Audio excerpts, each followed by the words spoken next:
Nous démarrons. Christelle Robic, bonjour. Vous pouvez vous prévaloir d'un parcours tant estudiantin que professionnel brillant. Diplômé de Sciences Po Paris et d'HEC, vous avez travaillé pour de grands groupes du FMCG, parmi lesquels Philip Morris, McDonald's, Coca-Cola, Heineken, où nous nous sommes d'ailleurs connus. Vous avez été successivement responsable affaires publiques, vice-président de communication et affaires publiques, et enfin secrétaire général. Vous avez été également conseillère presse et communication auprès de Michel Barnier en 2007-2008, lorsqu'il était ministre de l'Agriculture. Il y a 6 ans, enfin, vous avez décidé de vous lancer, vous aussi, dans une aventure entrepreneuriale, comme nombre de nos participants ce matin, en créant votre propre structure de conseil, ID Influence Designers. Vous comptez de belles entreprises parmi vos clients. Les affaires publiques, public relations, public affairs peuvent être l'objet de spéculations diverses. C'est la raison pour laquelle il nous a semblé intéressant de vous inviter ce matin, invitation que je vous remercie une fois encore, Christelle, d'avoir accepté avec autant de spontanéité. Tantôt officine de l'ombre faisant la promotion sans scrupule de clients voulant pousser leurs avantages ou passer sous le boisseau des sujets peu reluisants, tantôt magicien talentueux capable de s'octroyer les bonnes grâces des décideurs ou des politiques ou de faire advenir un projet ou entériner une loi, on vous prête des pouvoirs, pour ainsi dire, surnaturels, qui font des envieux, car les talents comme vous s'arrachent. On vous regarde avec défiance aussi parfois. Alors j'ai envie de vous poser une question, Christelle. Ange ou démon? Merci pour votre éclairage et de mettre en perspective les enjeux des relations publiques pour les entreprises et leurs dirigeants. Oui, merci. Moi, je poserais plutôt la question de l'efficacité. Et en fait, je voudrais convaincre nos participants aujourd'hui que, en fait, les affaires publiques sont une fonction essentielle à la pérennité de l'entreprise. Les convaincre aussi que dans le contexte volatile, terriblement incertain dans lequel nous sommes, les affaires publiques sont une impérieuse nécessité. Et enfin, vous donner quelques clés sur des postures qui sont des postures gagnantes aujourd'hui quand on est en interaction avec les pouvoirs publics. Voilà nos objectifs ce matin. Alors, ce webinaire se veut volontairement interactif et Christelle en a accepté je dirais l'augure. Donc, n'hésitez pas, je vous prie, à nous poser des questions et je me ferai votre relais le plus fidèle auprès de Christelle de manière à pouvoir, je dirais, compléter l'éclairage qu'elle va nous donner ce matin. Alors justement, je voudrais dissiper cette querelle sémantique entre les affaires publiques, l'influence, le lobbying et surtout tous les clichés que notre fonction charrie, que ce soit des clichés qui sont remontés par le cinéma, j'ai mis le film Goliath, ou voire par certains lobbyistes. J'ai mis Thierry Coste, les lobbyistes de la chasse, et qui sont souvent des visions très caricaturales du métier. Je pense que la réalité, elle est moins glamour, mais encore une fois, elle est plus efficace. Alors, de quoi on parle? On parle d'influence et d'affaires publiques, c'est-à-dire de tout ce qui se situe au croisement de 3 zones. La zone des intérêts de l'entreprise liée à ses activités, la zone de l'intérêt général, représentée par les pouvoirs publics, qu'ils soient locaux, nationaux, européens et parfois internationaux dans le cas de traités.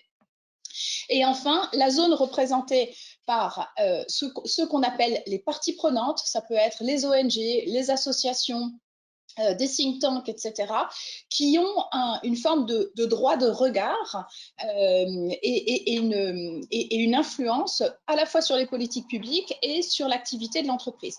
Donc c'est ça les affaires publiques, on se situe vraiment à la confluence de ces 3 zones-là. Et c'est là et uniquement là, c'est pas ailleurs que ça se passe. Alors, si on revient à l'essence même de la fonction, j'arrive pas à passer la slide. Hop. Ouais. Voilà, l'essence même de notre fonction, et c'est un peu jargonnant, mais je vais m'en expliquer, c'est de préserver la license to operate de l'entreprise. La license to operate, c'est deux choses en fait. C'est d'un point de vue juridique, votre capacité à faire du business aujourd'hui et demain, c'est-à-dire de ne pas être limité par une initiative législative ou réglementaire qui viendrait diminuer, voire annihiler votre capacité à faire du business. J'ai pris l'exemple des mutuelles. C'est-à-dire que quand le gouvernement réfléchit à l'idée d'une grande sécurité sociale qui en fait viendrait impacter directement l'activité des mutuelles, on voit bien que là, on se situe dans un champ qui est un champ juridique qui vient restreindre votre capacité à faire du business.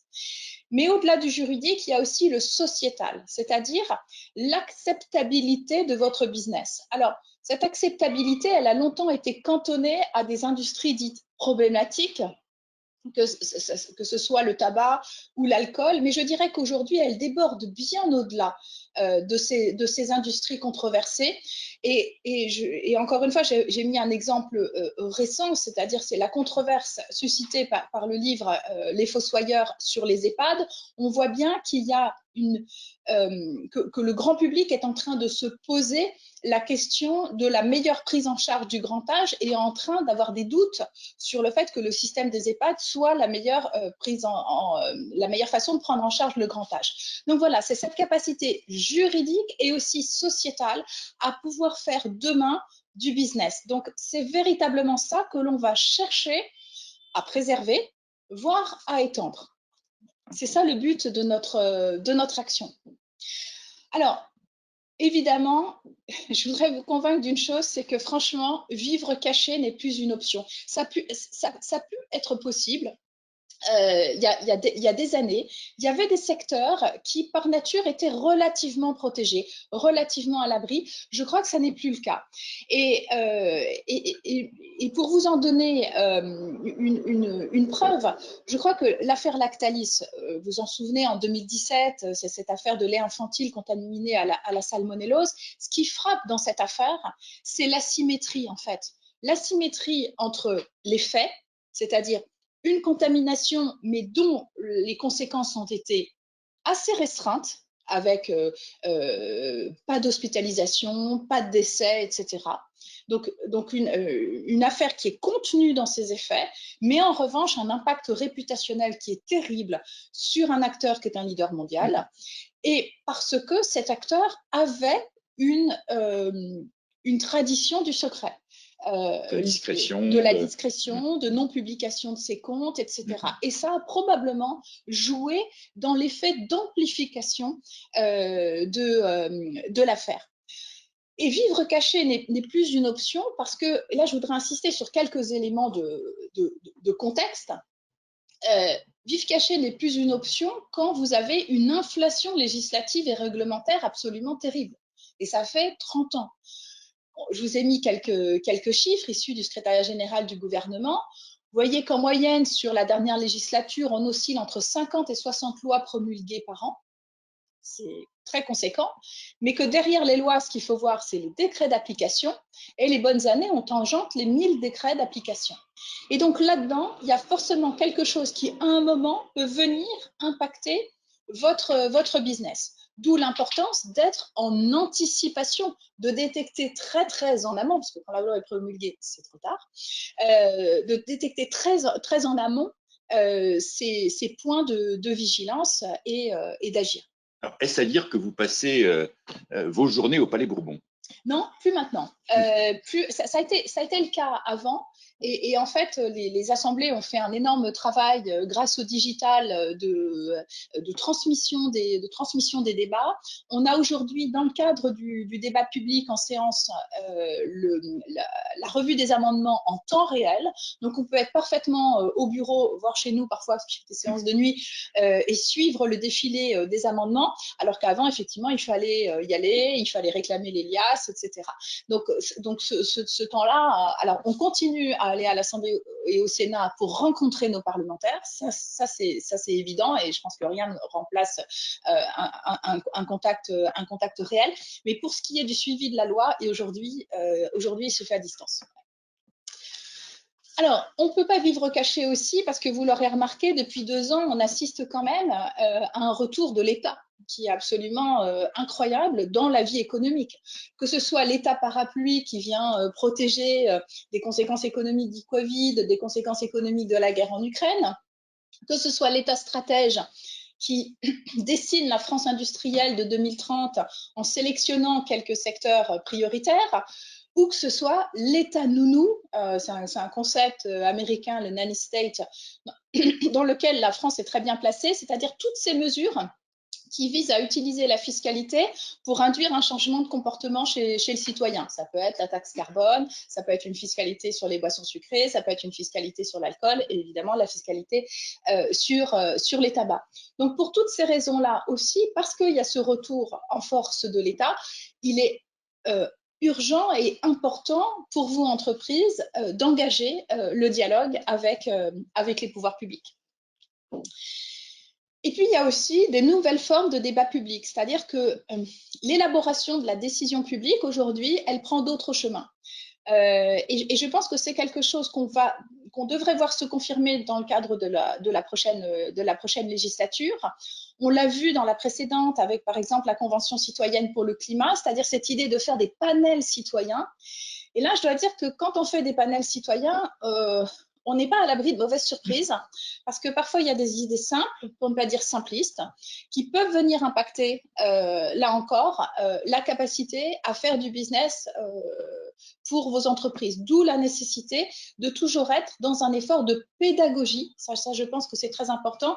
Par exemple, dans le cadre de la Convention citoyenne pour le climat, il y avait eu une initiative de l'industrie aéronautique qui avait pris des membres de la Convention, qui étaient allés visiter, je crois, un motoriste, etc., et qui avait montré les efforts qui étaient faits en matière de recherche et développement pour limiter l'impact CO2 de l'aviation, qui était très à risque dans le cadre de la Convention citoyenne pour le climat, parce qu'il y avait vraiment des idées de quasiment supprimer les vols domestiques. Donc ça là aussi, c'est des initiatives de pédagogie qui sont bienvenues et qui peuvent protéger vos intérêts en tant qu'entreprise. Et puis, il y a aussi une pratique qui se développe, qui nous vient des États-Unis, qui est le name and shame. Donc littéralement nommer et faire honte. L'idée, c'est que le gouvernement se met sur certains sujets très emblématiques à dénoncer les mauvais élèves. Alors là, je vous ai mis, c'était les mauvais élèves sur les délais de paiement aux entreprises. On a eu Marlène Schiappa qui avait fait une petite opération de com en affichant le nom des 2 entreprises queue de peloton dans l'égalité hommes-femmes. Donc voilà. Sur l'index. Voilà, sur l'index. Là aussi, attention, et là aussi de l'importance de venir expliquer au pouvoir public ce que l'on fait, non pas de venir dire que l'on est parfait, mais de montrer qu'on est dans une démarche de progrès. On ne vous reprochera pas que tout ne soit pas parfait, mais de montrer que vous avez des plans d'action, par exemple sur l'index égalité, mais que vous avez des plans d'action pour remédier à éventuellement un dysfonctionnement ou pour vous mettre à niveau d'exigence réglementaire. Ou expliquer l'effet négatif du CSP en Pologne, ou voilà, qui peut être un frein à la rapidité du paiement. Toute ressemblance avec des situations vécues étant absolument fortuite, bien évidemment. On a aussi d'autres acteurs dans le jeu qui sont les ONG, les think tanks, qui aujourd'hui ont leur place à la table, interviennent dans la décision publique, notamment sur des sujets santé, environnement, agriculture aussi. On le voit avec un think tank comme Terra Nova qui est très influent et qui plaide pour une diminution de la consommation de viande. Bon, il est certain que c'est des sujets que quand vous êtes dans le secteur, je sais pas, de la charcuterie ou autre, que vous devez suivre avec énormément d'attention, parce que ce que l'on voit, c'est que le laps de temps entre le moment où ces idées viennent dans le débat public, qu'elles soient portées par des ONG ou qu'elles soient portées par des think tanks, et le moment où on les retrouve sous forme législative ou réglementaire est en train de se réduire. Donc là encore, de l'importance du dialogue très, très en amont. Alors, conseilleriez-vous à vos clients de financer des think tanks comme le Shift Project, par exemple, sur l'environnement? Alors, ça peut être du financement. Du soutien. Ça peut être. Moi, je crois plutôt à des instances de dialogue. C'est-à-dire que moi, j'aime bien l'idée que dans la gouvernance de l'entreprise, et c'est assez valable pour les grandes entreprises, on mette des sortes de conseils d'orientation où on met justement ces gens-là autour de la table, où on déballe les projets qu'on a dans les tiroirs, où on explique notre réalité, ce que sont nos freins, ce que sont aussi nos leviers, et où on peut co-construire avec eux. Donc, moi, je préfère cette idée de co-construction où on est vraiment les deux, c'est-à-dire l'entreprise et les parties prenantes, acteurs, et pas juste financés. D'accord. Voilà. Et puis, il y a aussi les mobilisations citoyennes. Ça concerne essentiellement les industries de l'énergie et tout ce qui sont les grandes infrastructures. On voit quand même, notamment dans les territoires, sur la question des éoliennes, on l'a vu sur la question du compteur Linky d'ailleurs, des mobilisations citoyennes très importantes. Et là aussi, qui sont à prendre en compte parce qu'elles peuvent très réellement menacer parfois les business models. Alors, il y a aussi le digital qui est aujourd'hui de plus en plus prégnant. Quelles sont vos recommandations, Christelle, par rapport à justement ces réseaux d'influence, les cabales qui peuvent se créer sur la toile? Je pense que le digital, déjà, pour vous, c'est un poste avancé, en fait, pour l'entreprise. C'est-à-dire que ce qui est déjà important, c'est d'écouter la conversation qui a lieu sur vos activités. Parce que je pense que c'est un élément à intégrer dans l'analyse et ça peut ça peut vous envoyer des signaux faibles qu'il faudra traiter. Donc, c'est absolument clé dans la veille. Ensuite, je pense qu'il est aussi important, comme on engage la conversation dans la vie réelle avec nos parties prenantes, je pense que c'est important d'engager aussi la conversation avec les parties prenantes sur les réseaux sociaux. Et c'est important de suivre nos parties prenantes sur les réseaux sociaux pour savoir, là encore, ce qu'elles disent, ce qu'elles pensent et être, je dirais, toujours en phase avec les attentes de la société. Merci. Alors justement, si on devait résumer ce qu'est la posture gagnante pour une entreprise, c'est à la fois de faire partie du débat public. Alors attention, il ne s'agit pas de faire partie de n'importe quel débat public, mais du débat public en relation avec votre sphère d'activité. Donc d'être une référence de votre secteur, celui vers lequel on va se tourner pour obtenir de la data, de l'analyse, donc de faire partie du débat.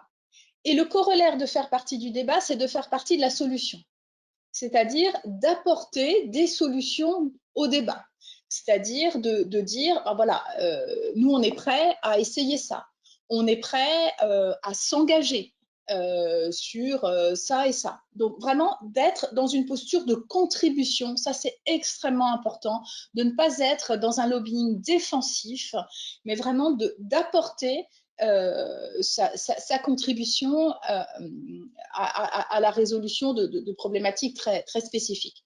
Et le troisième élément, et il est très important aujourd'hui, c'est de faire partie de la communauté au sens de valoriser votre ancrage territorial. C'est notamment très important pour toutes les entreprises qui ont la chance d'avoir des sites de production industrielle en France et donc de bien connaître votre écosystème local autour de vos sites de production parce que je dirais que c'est la meilleure caisse de résonance que vous pouvez avoir. Donc, faire partie du débat, faire partie de la solution et faire partie de la communauté, c'est vraiment les trois directions dans lesquelles on travaille avec nos clients. Oui, que ce soit pour la construction de l'usine, trouver le terrain, les projets d'investissement, comme malheureusement parfois la gestion de la décroissance ou la fermeture, quoi. Oui, oui, oui. Et puis surtout, quand on est dans un territoire depuis parfois très longtemps, enfin, on a des clients qui parfois ont des usines dans des territoires depuis 50 ans, c'est un atout. Il faut s'en servir et il faut, encore une fois, entretenir le dialogue avec tous ceux qui sont dans ce territoire, que ce soit l'intercommunalité jusqu'au président de la région. Et il y a une question, alors vous y avez répondu, mais pour partie, de Karine. Lorsque l'on parle de pouvoir public, dit-elle, finalement, on va au-delà, il s'agit de la société en général, n'est-ce pas? Oui, c'est très juste. Alors, il y a à la fois, je dirais, les pouvoirs publics institutionnels, et ça va encore une fois de l'élu local jusqu'au parlementaire européen ou au commissaire européen. Mais effectivement, et elle a raison d'insister là-dessus, il y a aussi ce dialogue avec la société, puisque de toute façon, il y a une porosité entre les deux. Si je reprends l'exemple des éoliennes, sur l'éolien terrestre, la mobilisation, elle a d'abord été citoyenne et ensuite, elle a été récupérée par certains politiques qui ont proposé, dans le cadre du débat présidentiel, un moratoire sur l'éolien terrestre. Donc, bien évidemment, il y a une porosité entre les deux et il faut dialoguer avec les deux. Et encore une fois, j'insiste, parce qu'on va voir de plus en plus de formes de démocratie participative. Alors, il y a une question également de Jean-Alain. Engager la conversation avec les parties prenantes, être dans une posture de contribution et être présent sur les réseaux sociaux, se pose aussi la question des fake news. D'après vous, faut-il les démentir ou laisser faire? Et que suggérez-vous pour les combattre? Alors moi, je ne suis pas du tout pour laisser faire, parce que laisser faire, c'est laisser prospérer. C'est laisser prospérer des informations qui peuvent nuire à votre réputation. Donc déjà, si vous êtes une entreprise cotée, on ne peut pas faire ça, même si vous êtes non coté non plus. Donc il faut réfuter en posant les faits sur la table.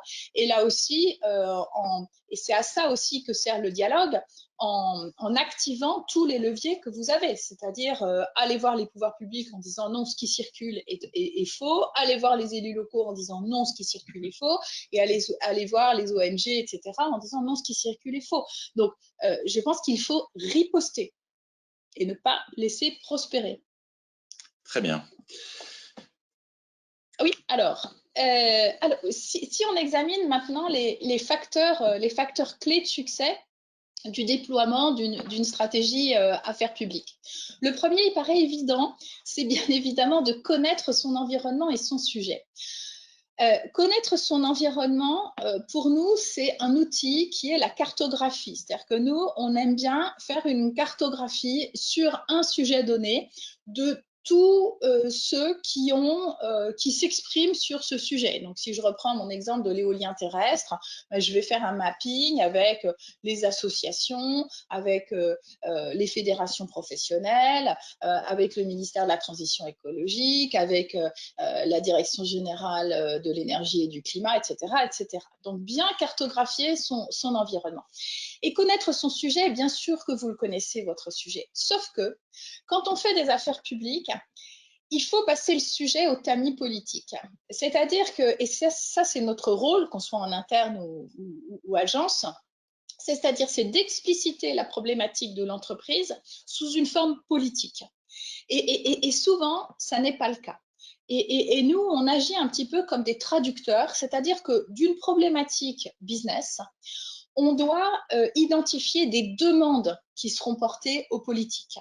Donc déjà, identifier si notre problématique, elle doit faire l'objet d'une intervention réglementaire ou législative. C'est pas la même chose, c'est pas les mêmes leviers que l'on va activer. Et donc vraiment cette idée de porter des demandes extrêmement précises auprès de nos interlocuteurs est clé. Et on le fait souvent via des notes de position qu'on laisse à l'issue de nos rendez-vous et qui permettent de garder une trace écrite de ces demandes. Vous pourriez donner une illustration, par exemple?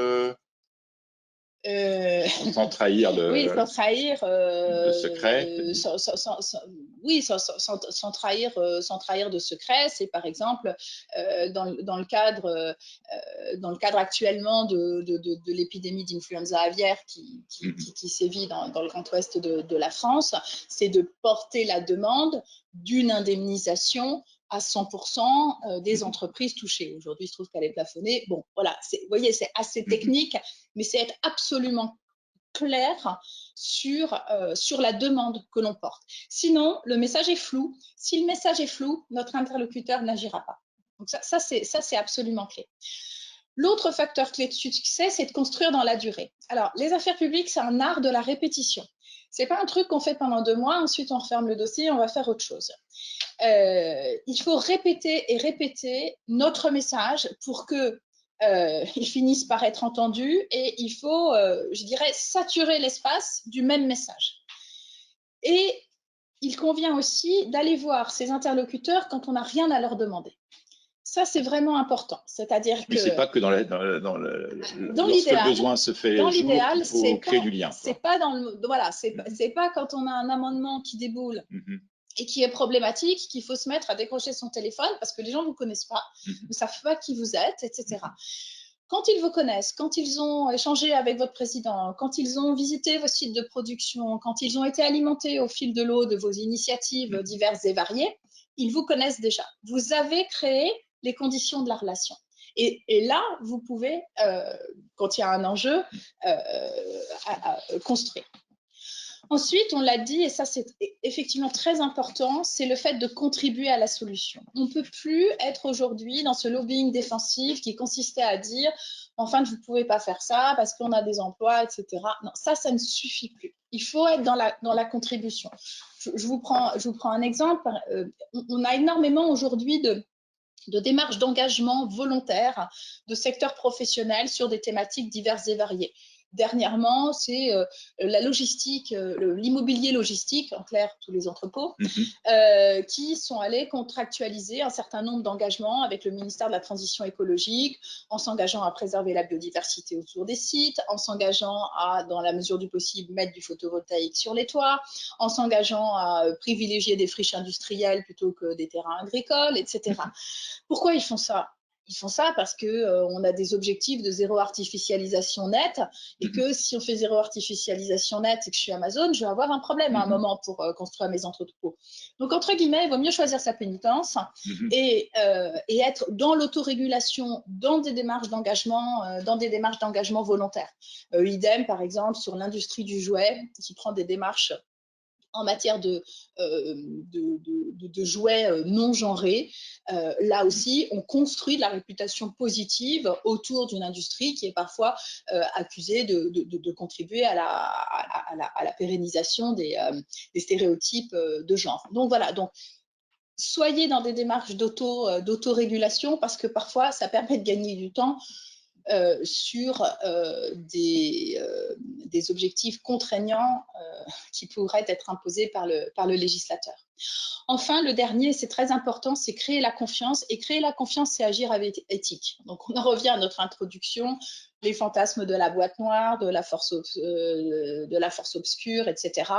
Le meilleur moyen de les dissiper, c'est de créer la confiance. Donc, créer la confiance, c'est de dire toujours pour qui on agit, très clairement, d'être enregistré auprès de la Haute Autorité de transparence de la vie politique. On a des obligations déclaratives, que ce soit une fonction affaires publiques au sein de l'entreprise ou des agences. On doit déclarer pour qui on agit, on déclare nos clients, on déclare les montants investis, on déclare aussi le type de personnalité d'institutionnel que l'on a contacté et d'ici le 1er juillet, cette obligation de déclaration s'étendra aussi à nos relations avec les élus locaux. Et donc, il faut le faire, et il faut le faire bien parce que, encore une fois, c'est un gage de la confiance. Il y a aussi des pratiques qui peuvent être poussées, comme le fait de publier ses notes de position, comme le fait aussi pour les parlementaires de publier leurs agendas. Les parlementaires aujourd'hui aussi, certains sourcent leurs amendements en disant cet amendement nous a été proposé par la fédération machin. Bon. Encore une fois, quand on est dans une démarche de transparence, on n'a pas à se cacher du fait qu'on pousse auprès de certains parlementaires des mesures. Enfin, je veux dire, on peut tout à fait l'expliquer. Et donc, je pense que voilà, ces initiatives en matière de transparence vont prendre de l'ampleur dans les années à venir. Et c'est enfin, l'éthique est une condition clé de notre business. Puisque j'allais vous demander finalement quelle est l'acceptabilité par les politiques de ces démarches. Alors, aujourd'hui, on parle beaucoup du pouvoir des lobbies ouais, qui sont dénoncés à la faveur de l'élection présidentielle, par exemple. Elle est différente déjà au niveau européen et au niveau national, c'est-à-dire qu'elle est beaucoup plus ancrée dans les mécaniques de fonctionnement du Parlement européen ou de la Commission. Il y a vraiment cette habitude du dialogue.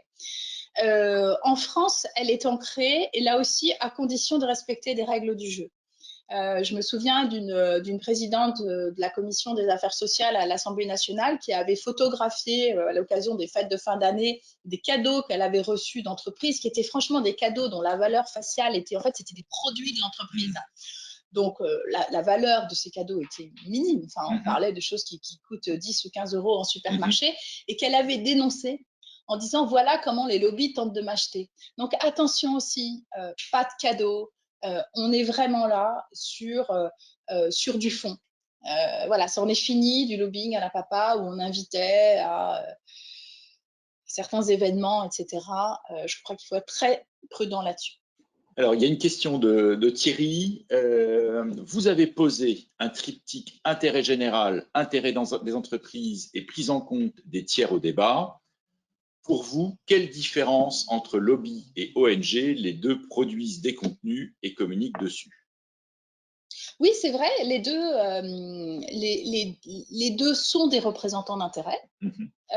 Les deux ont une part, je pense, égale dans le débat.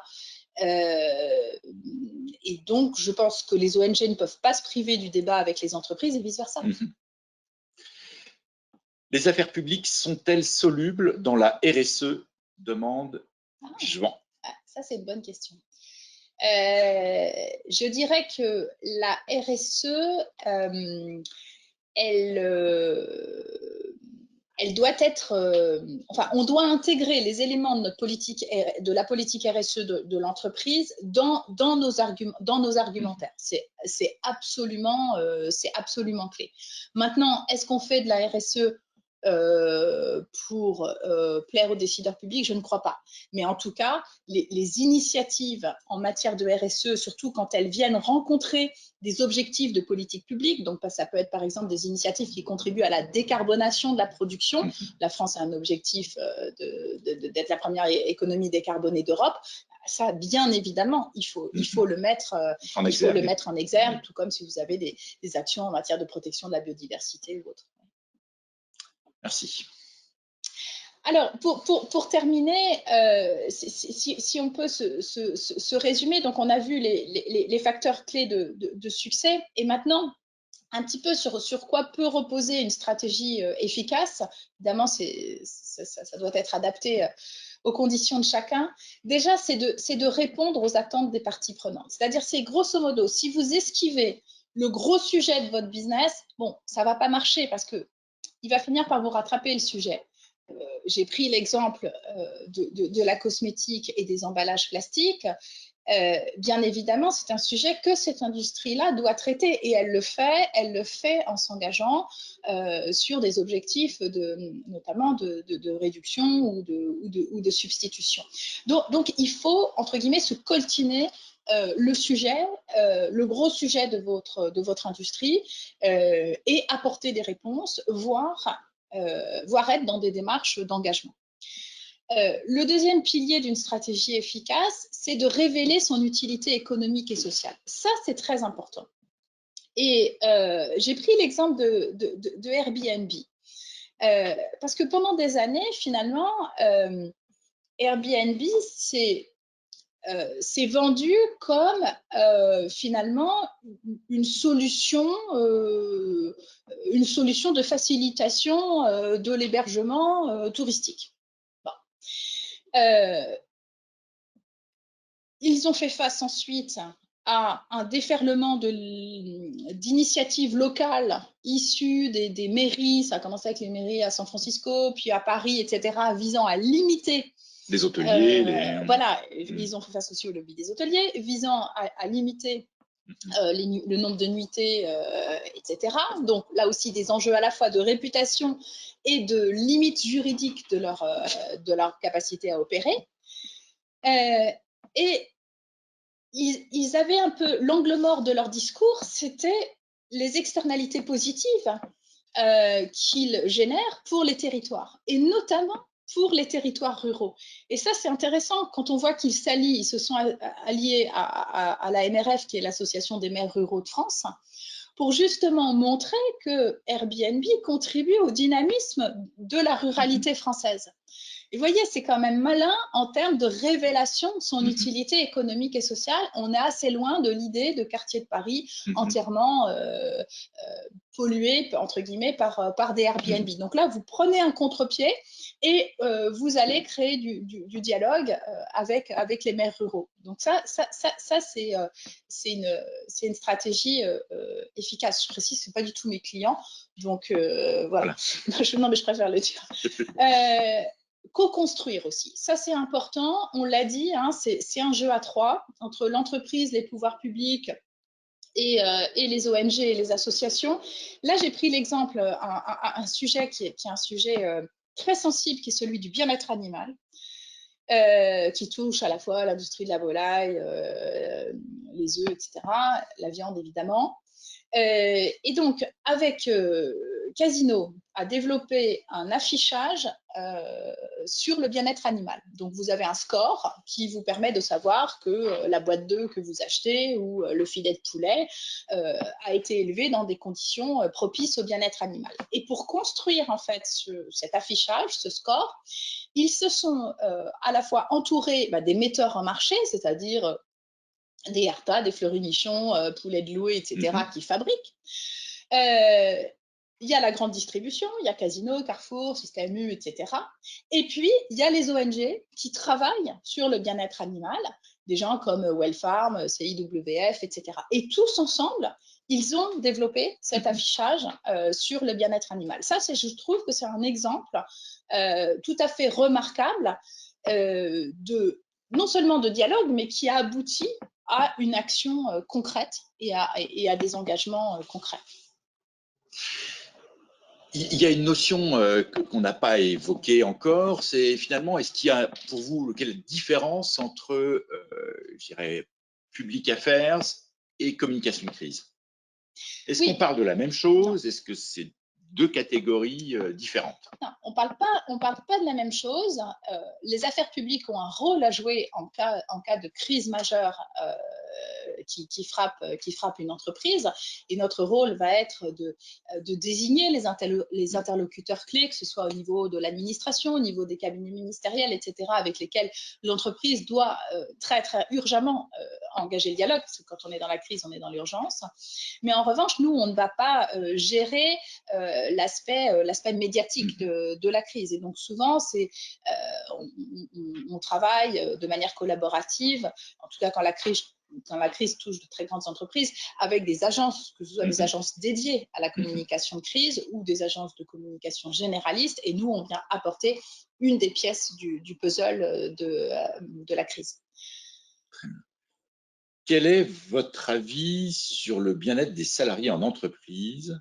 Bon, j'ai pris la question comme ça, je ne sais pas quel est le... Si, il y a quand même une chose qui est très importante, c'est que quand on s'engage dans une stratégie affaires publiques, donc on est quand même très tourné vers nos publics externes. Il ne faut surtout pas oublier nos publics internes. Déjà parce que vos publics internes, vos salariés sont vos meilleurs ambassadeurs. On l'oublie parfois, mais effectivement, si je rebondis sur mon exemple du bien-être animal, que le salarié de louer soit convaincu que l'élevage du poulet se fait dans les meilleures conditions possibles, c'est absolument clé. Donc il faut équiper vos salariés avec des argumentaires. Et puis surtout, quand vous lancez des initiatives, il faut les mettre dans la boucle. Et il n'y a rien de pire que de découvrir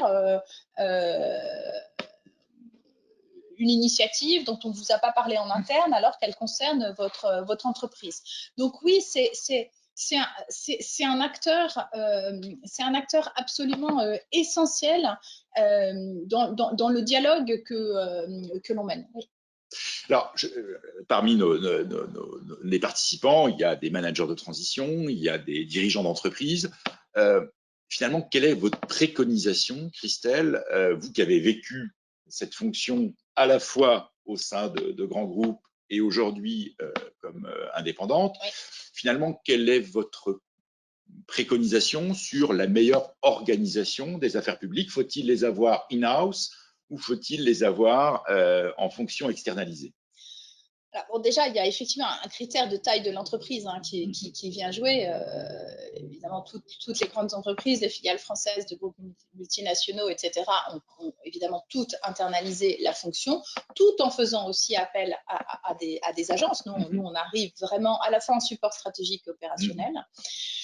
Pour des entreprises de taille plus moyenne, il y a un échelon dont on n'a pas parlé, qui est l'échelon de l'association professionnelle et de la fédération. C'est-à-dire que quand vous êtes une PME ou une ETI, votre rôle, avant même de penser à internaliser la fonction, c'est bien de vous assurer que vos enjeux, votre agenda est bien porté par votre association professionnelle et votre fédération professionnelle. Donc ça va être votre premier niveau d'intervention, c'est-à-dire d'avoir un rôle actif dans vos associations professionnelles pour aller porter votre agenda. Si, et ça peut arriver, l'agenda de votre entreprise n'est pas totalement aligné avec l'agenda de votre secteur. Ça peut arriver dans certains cas. Là, ça peut valoir le coup peut-être de faire appel à un conseil externe qui va en complément aller porter le morceau de discours qui n'est pas porté par votre association professionnelle. Mais en tout cas, pour PME et ETI, c'est d'abord de valider cette étape que vos fédérations sont bien sur les sujets qui comptent pour vous. C'est un relais indispensable. Elles agissent en votre nom et donc vous devez faire en sorte, enfin vous devez être actif. Il n'y a rien de pire que les fédérations dans lesquelles on a des membres qui sont pas contribuants, qui ne sont pas actifs, parce qu'une fédération, encore une fois, efficace, c'est celle dans laquelle les membres ont un rôle éminent parce qu'ils font remonter de l'information. Voilà, donc assurez-vous de cet échelon-là d'abord. Thierry a une nouvelle question pour vous. Vous évoquez les moyens d'action auprès des exécutifs internationaux, nationaux, locaux et des pouvoirs législatifs. Qu'en est-il de votre action éventuelle auprès du pouvoir judiciaire, voire des médias? Alors, du pouvoir judiciaire, c'est pas du judiciaire, mais du pouvoir juridique, on en a parfois. Et bon, c'est une procédure qui est connue. Hein. On a ce qu'on appelle les procédures dites de porte étroite auprès du Conseil d'État. Donc la porte étroite, c'est quoi? C'est la capacité pour des représentants d'intérêt de faire porter des notes auprès du Conseil d'État quand le Conseil d'État doit valider un décret. Et donc, on fait porter, on n'intervient pas directement, c'est vraiment une note que l'on transmet, on n'a pas vraiment de garantie qu'elle soit prise en compte ou pas. Voilà, c'est une procédure qui est assez peu encadrée. On peut aussi, parfois sur des sujets, recourir à des cabinets d'avocats pour, par exemple, introduire une question prioritaire de constitutionnalité auprès du Conseil constitutionnel.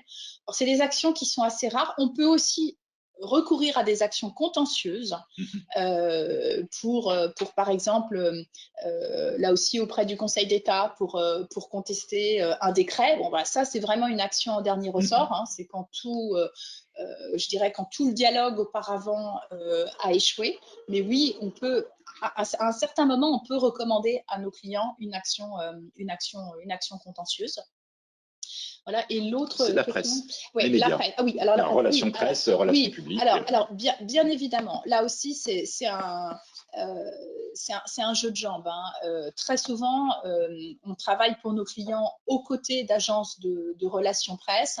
Et c'est vrai qu'à un moment, on peut conseiller aux clients la production d'une tribune ou de prendre la parole en presse pour souvent faire remonter un sujet. C'est-à-dire que ça va être complémentaire à l'action que nous, on va avoir auprès des pouvoirs publics, qui est, je dirais, plus un débat d'experts, mais parfois, on peut avoir, ça peut être gagnant de mettre le sujet sur la place publique, en fait. Et donc, on va pouvoir recommander aux chefs d'entreprise une prise de parole pour que le sujet soit un peu plus présent dans le débat public. Donc ça, c'est quelque chose qu'on fait assez régulièrement. Oui. Très bien. Je pense que, alors à moins qu'il y ait une dernière question qui ne surgisse. Ah oui, il y en a une. Tac, voilà. Intervenez-vous auprès des sociétés cotées en bourse quand le titre est chahuté en raison d'un message non crédible des dirigeants? Alors, je vais là. Intervenez-vous auprès des sociétés cotées en bourse quand le titre est chahuté en raison d'un message non crédible des dirigeants? Question d'Olivier. Ça rejoint un peu la question de la communication de crise, c'est-à-dire que je dirais un message qui soit mal compris par le marché, ça arrive. Mais ça se gère de manière globale et ça se gère pas uniquement via les affaires publiques. C'est surtout d'abord un enjeu de communication pour rectifier si le message n'a pas été bien compris, rectifier le message. Mais c'est plus un enjeu, dans ce cas, un enjeu de communication, je dirais plus que d'affaires publiques. Très bien. Bah, Christelle, un immense merci d'avoir accepté de vous lever des potrons Jacquet ce matin pour partager avec nous votre passion pour ce métier et d'avoir donné des clés de lecture à nos auditeurs. À bientôt pour un prochain webinaire.